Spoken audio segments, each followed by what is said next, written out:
Hello everyone, it is Justin, aka Giga Chadwick, here with my first YouTube video in quite a while, but this particular style of video will be the second one I've done for the channel, and it is another judge related video, going over another Yu-Gi-Oh event that I judged at, and going over sort of what came up during the event, any rulings, DQs, game losses, all that necessary judge good stuff. However, before we get into all that actual judge duty stuff, I'm going to go over first what is a YCS. There will be people who will watch my content who have absolutely no clue about Yu-Gi-Oh! So a YCS is a high level Yu-Gi-Oh! Event. It is, I'm pretty confident, the highest level Yu-Gi-Oh! Event you can enter, standard with paying for a ticket to be in the main event. Before you get to those sort of invite-only events like a European Championships or a World Championships. And these events have thousands of players. There was 2,600 at Dortmund, which was the one I was at. And obviously the level of competition is a lot stronger.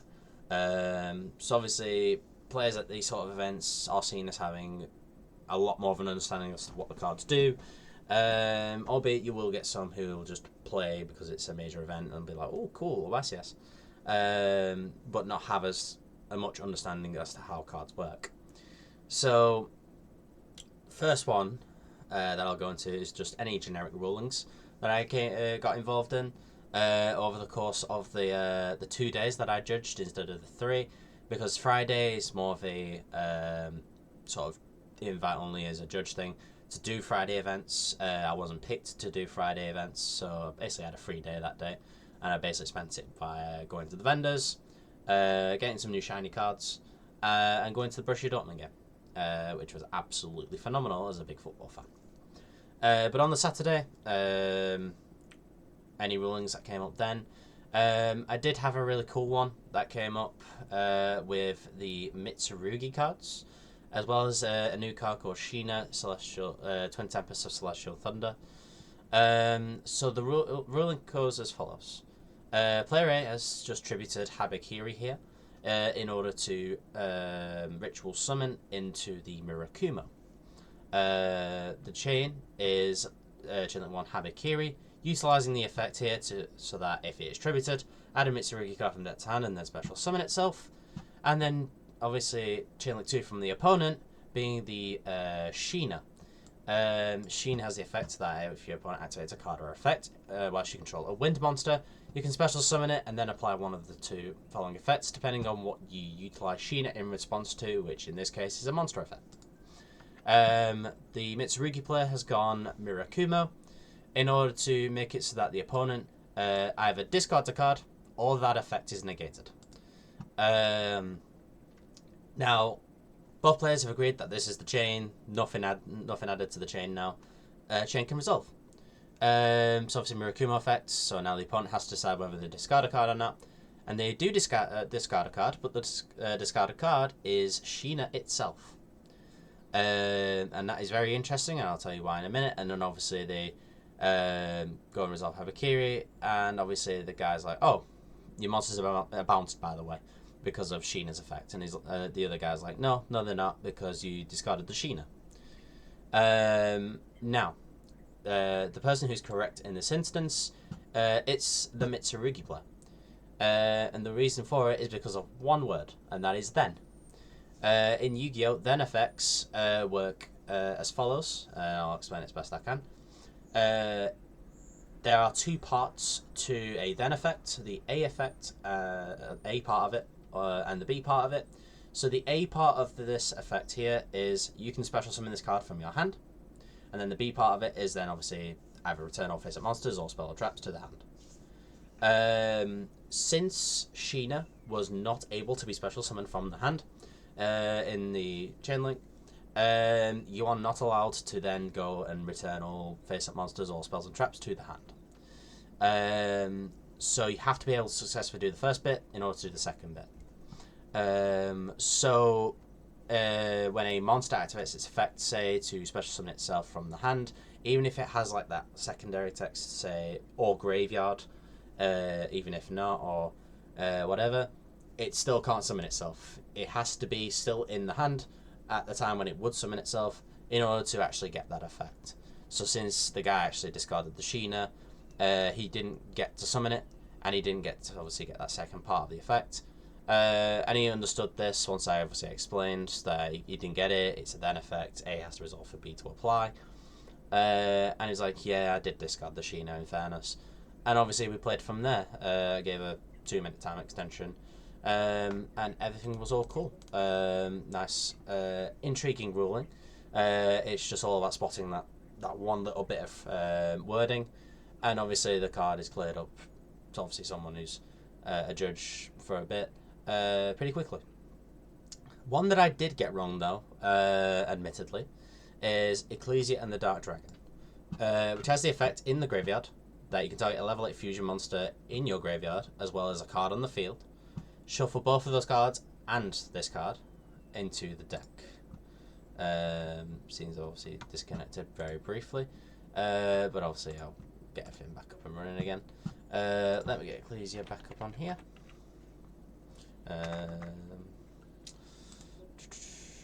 Ecclesia. So, in this instance, let's just say it's me playing against someone, and I have the Ecclesia. I go Ecclesia effect targeting my Red Eyes Dark Dragoon, which is a level 8 fusion monster in my graveyard, and an opponent sets Infinite Impermanence, which can legally be activated at this point in response to something. And I have a monster of which I can target.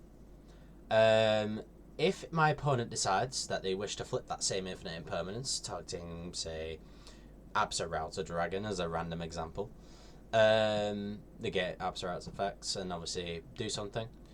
Then how it would work is Ecclesia and the Red Eyes Dark Dragoon would stay in the graveyard, and if an Impermanence would go to the graveyard. Nothing gets shuffled. And the reason for it is because of how cards that are specifically marked to go to the graveyard work. So if a card is marked to go to the graveyard, like Infinite Permanences in this instance, two things occur. It cannot return to the hand, and it cannot be shuffled back into the deck. In this case, because the Infinite Permanence can't be put back into the deck, Ecclesia and the Dragoon would stay in the graveyard. And I read it a few times, and I just didn't click.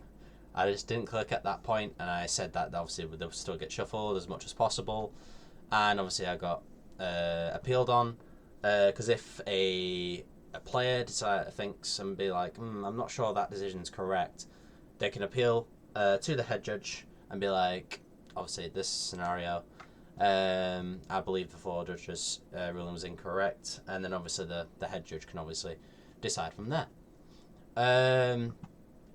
Now, in Yu-Gi-Oh, when it comes to events with judges, players can get given penalties for if they do an illegal activation that potentially causes a wrong scenario. Now, I'm going to use an example with Bistro Magnamut here. There was a duel that was going on where one duelist had a monster on his field, whereas the other one didn't. So player A does have a monster, player B does not. Both of them have a Bistro Magnamut in the hand, and there is a light or dark monster in either graveyard. So, the player who doesn't have a monster, it's his turn. And he activates his Magnamut in order to target that light or dark monster, banish it, and potentially special summon it. The other guy who does control a monster, whereas obviously the opponent doesn't, he has activated his own Magnamut in response as Chain Link 2 in order to do the exact same thing. Now, one Magnamut here is legal, one Magnamut here is illegal. The turn player, who's obviously got no monsters and obviously has just played it as Chain Link 1, his is legal. He's doing it in an open game state, it's not a quick effect. Obviously, if the roles were reversed, he could actually still do it, but in this instance, obviously, his was legal. The reason that obviously the second player's one is illegal is because in order to chain something in response, it would have to be a quick effect, say. And whilst, yes, it is a quick effect in one instance for Magnum to be activated, it's only if your opponent controls a monster. The second player who activated the Magnum, who did it as Chain Link 2, his opponent did not have a monster on his field. Now, I was just wandering around the tables, just obviously observing games to make sure obviously no illegal plays were being made, and then I spotted this. And then obviously it was one where I had to jump in as the judge and be like, can I just clarify something, guys? I'm aware that obviously I've just noticed one Magnum here has been activated and then this Magnum has been activated. And it was as soon as I jumped in and obviously started to explain what I've obviously noticed that the second player has obviously been like, oh yeah, my Magnum was actually illegal. Because obviously he doesn't have a monster. And in this instance, I can give out a penalty here as the floor judge, and it's just a simple PE minor warning, which we shortened down to it's a procedural error. Just obviously you got to follow the correct procedures in order to activate certain cards and effects, and obviously this guy didn't do so correctly. So obviously it's just a minor warning. But obviously if this person did so multiple times over the course of an event, then that's the case for having that penalty upgraded to a game loss, and obviously the team lead that I would have had, which was Elias, would have had to have sorted that out himself because I'm not one who can do so. But that is one instance where it can come up. Game losses are another type of penalty, match losses as well. However, again, game losses and match losses are something as a floor judge I am not allowed to give out. Those would be for my team lead or for a head judge to give out, depending on if they believe the scenario is worth it. There was an instance where I was advised by my team lead to give out a PE minor warning to someone, and the other guy didn't agree with it and he appealed the decision. Because you can appeal just a regular penalty. It doesn't have to be a ruling error that you can appeal. Head judge got involved, he asked plenty of questions and whatnot, and this was in the first round as well, where this sort of scenario came up, and it ended up taking about 10 minutes in order to resolve. Because not only did we have to get a head judge involved on the scenario, we also had to get a German speaker involved, because the other guy who was going to get this penalty was only really German speaking. And in the end, the PE minor was upheld, mainly based on the fact that he's only clarified it on the second time of asking, where he's actually called a judge instead of the first time. And obviously in this instance, like, why didn't you do it the first time? Because if so, your argument would have made a lot more sense. But yeah, there were two instances of where game losses actually came up. And the first one involves the way the layout is. So this would be the sort of layout of a Yu-Gi-Oh playmat with the zones. You got your main monster zones, your extra monster zones, but they're obviously something we're not going to focus on this one. The two main zones are your extra monster zone, not extra monster zone, extra deck zone here, where you would place your fusion, Xyz, synchro, link monsters, and then your main deck zone, which would be your other monsters, your spells, your traps, for the start of a duel. In this instance, the duelists, it was game one, it was the Sunday Mega Challenge, so this was my day two, and it was the very first round of the event, and immediately hand goes up, judge is called, and a fusion monster, which was supposed to be in this player's extra deck, is in his main deck, and he has drawn it in his opening hand, and he's obviously shown me the hand to obviously show that it's actually there.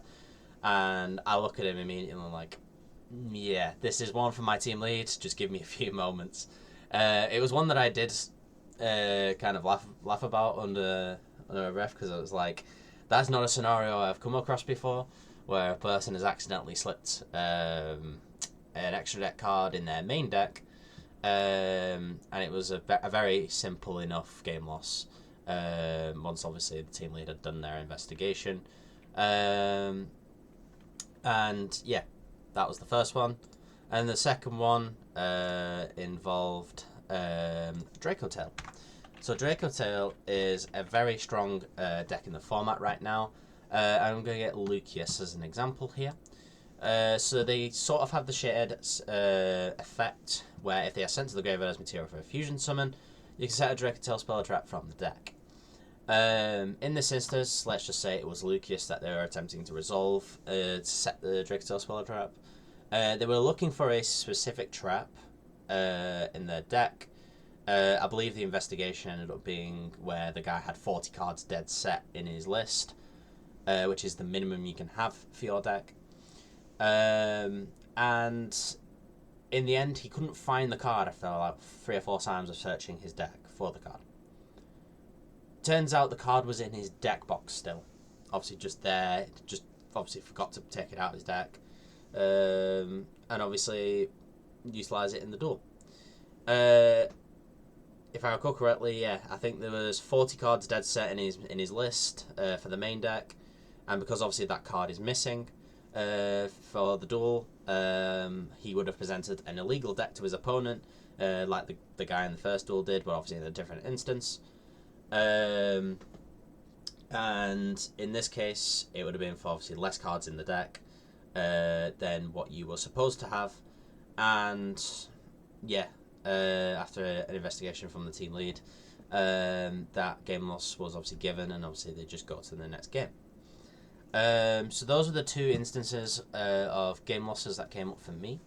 There would have probably been more over the course of the event, but like I said, this is my personal experience, and those are the 2 that came up for me.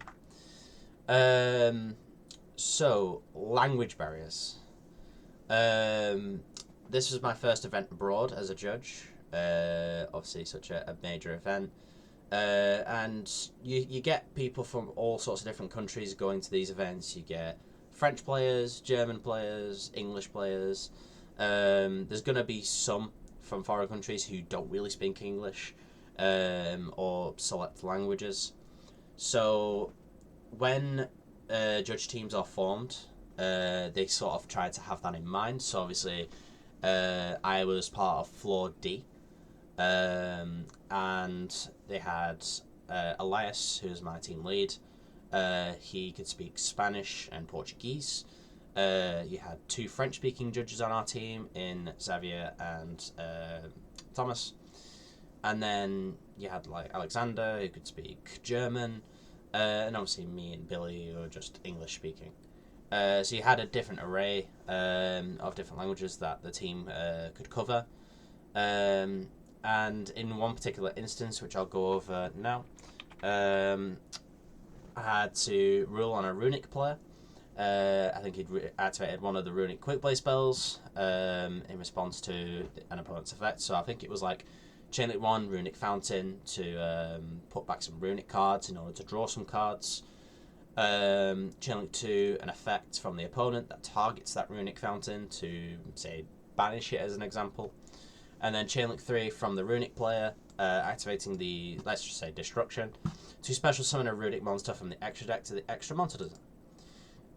What they've done is they've summoned Moonin at Chain Link 3 with the Destruction, and as that chain is now resolving, they've wanted to obviously use Moonin's effect to obviously negate whatever that card at Chain Link 2 was, so obviously the Runic Fountain would be okay. This is not legal. And the reason it's not legal is because when a chain is resolving in Yu-Gi-Oh!, you can't just add anything to that chain. You have to let the chain obviously do its thing, resolve. Anything on a chain can then be done.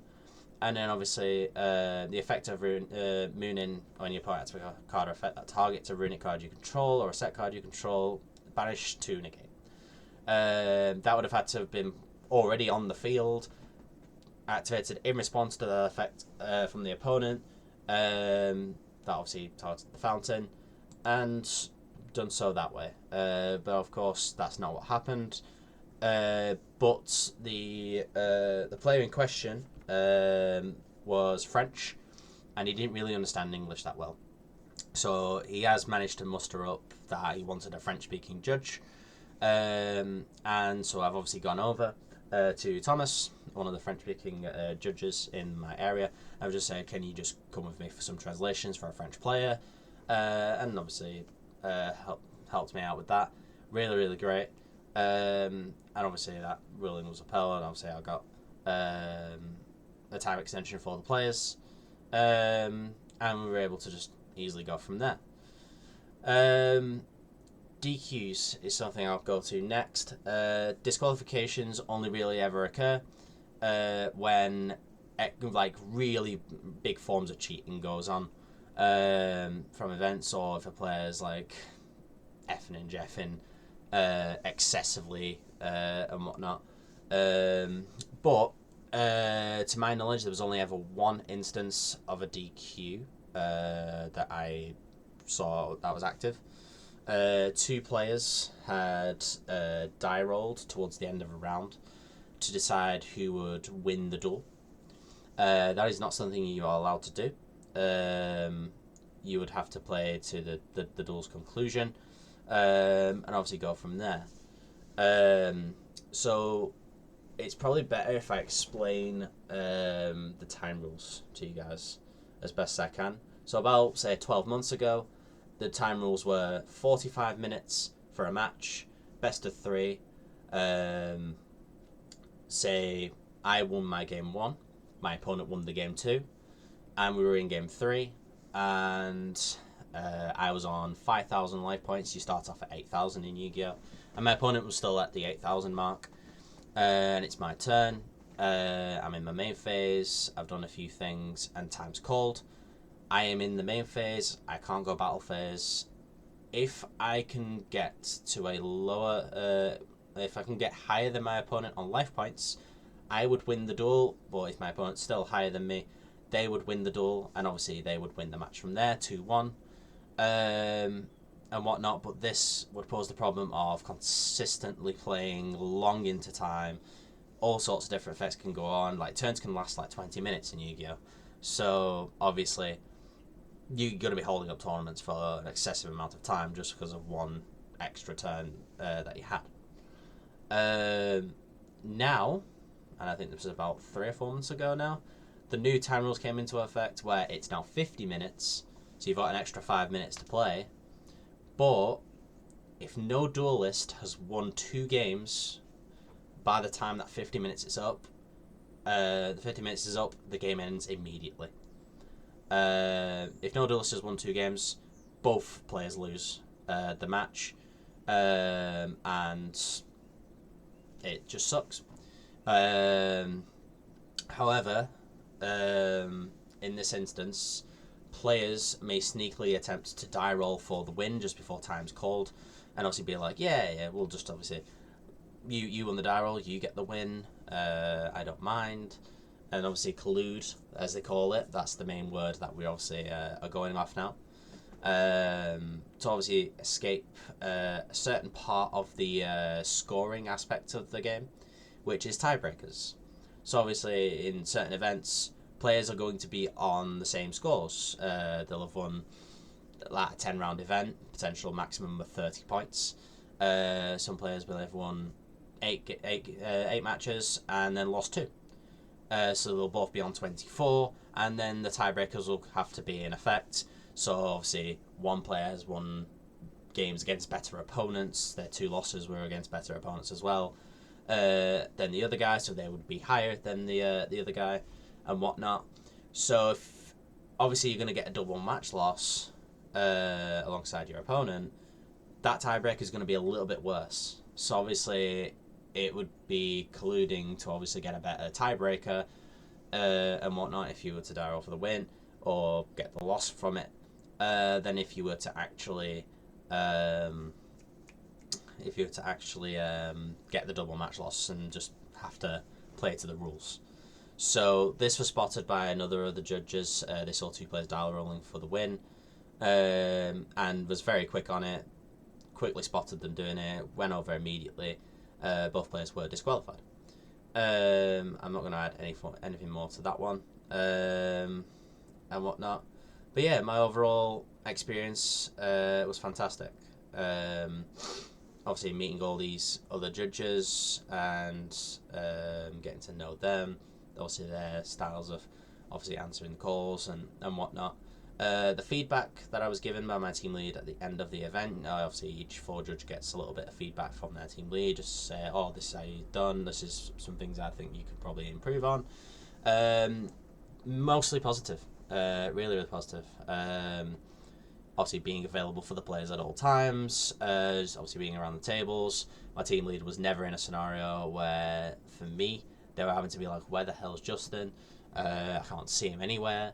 There was maybe like one instance, very briefly, throughout that entire event, that he was like, where the hell's Justin? Oh, he's right behind me, and whatnot. But that was it.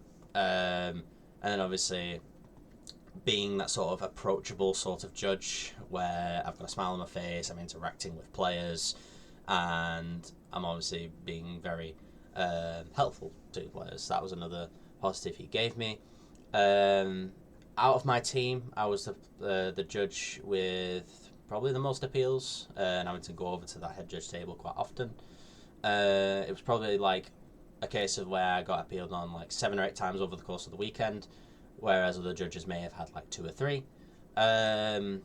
However, this is not necessarily a negative. It's just something where I could maybe ask 1 or 2 more questions, and obviously get a much better understanding of the scenario that way, and obviously give a more accurate ruling. So that obviously the players are not necessarily having to feel like they do have to appeal the decision. But it could just be a case of they see me come over and be like, I'm just going to appeal regardless, just to get the head judge's decision on the matter, and whatnot. I did miss one, and this is probably my only sort of negative. I did miss one scenario where it was probably best to go to a team lead and obviously assess the situation from there. And obviously I just gave a little warning to a player when realistically I could have just gone over to the team lead, explain the scenario and be like, what do you think is probably best here to do? But that was probably my only negative, but it's not one that I should be beating myself up over. And again, yeah, really, really positive event, and hopefully we'll do some more. I'll have to obviously apply for these things and hopefully get more. If there's one in the UK, I should probably get it. But we don't know when the next YCS in the UK is coming up. We had Birmingham last year, and they're never usually every year in the UK. So hopefully I can get myself down for another one, spend my judge points, and obviously get some cool rewards. Now, I've kind of gone over what occurred over the judge stuff and whatnot, but I also want to go over the channel and obviously what I want to do for the YouTube and also my Twitch as well, because I've started streaming on Twitch, and how I want to obviously go about doing videos and streaming. So, YouTube. I started an investigations playthrough, but I've not done anything for a few weeks. That's mainly been taken up by the fact that I've had very busy work schedule. Obviously, the YCS event that I judged at, all coming back from Germany, all that stuff. There's been so much going on over the last 4 or 5 weeks, where I've just not really had that time to settle and obviously get any videos up. So now that I'm a little bit more free over the next couple of weeks, you will see those investigations videos that I kind of have backlogged go up. You'll be able to go back to the story of that, and I will be doing investigations as part of my side quests, I suppose you could say. However, Twitch is my format of streaming. And I do plan to keep going with things like Danganronpa, which is something I started on recently. I done the first case, got a few people who watch it, which is really, really cool. I want to do some Yu-Gi-Oh. I want to do Yu-Gi-Oh this Thursday actually, and hopefully do some Master Duel. I want to showcase obviously this deck, being sort of Rocket, Dire Bellstar with obviously the new Dark Magician of Destruction engine. Whether it obviously comes to fruition is a different story. But there are some really cool aspects that I can do with this deck. And for Friday, that'll be Danganronpa. Any gaming suggestions you guys may have, obviously put them in the comments. But for YouTube, obviously the investigation stuff will be on there specifically. And then obviously go on to the second game once I've done the first game. But yeah, go over to the Twitch if you want to see me stream. I do plan to obviously show my face on the streams now. I feel like I'm a bit more comfortable with everything, so I can obviously do what I'm doing now, show my face, obviously talk on stream, and go over and you guys can look at my ugly mug. But yeah, really good to sort of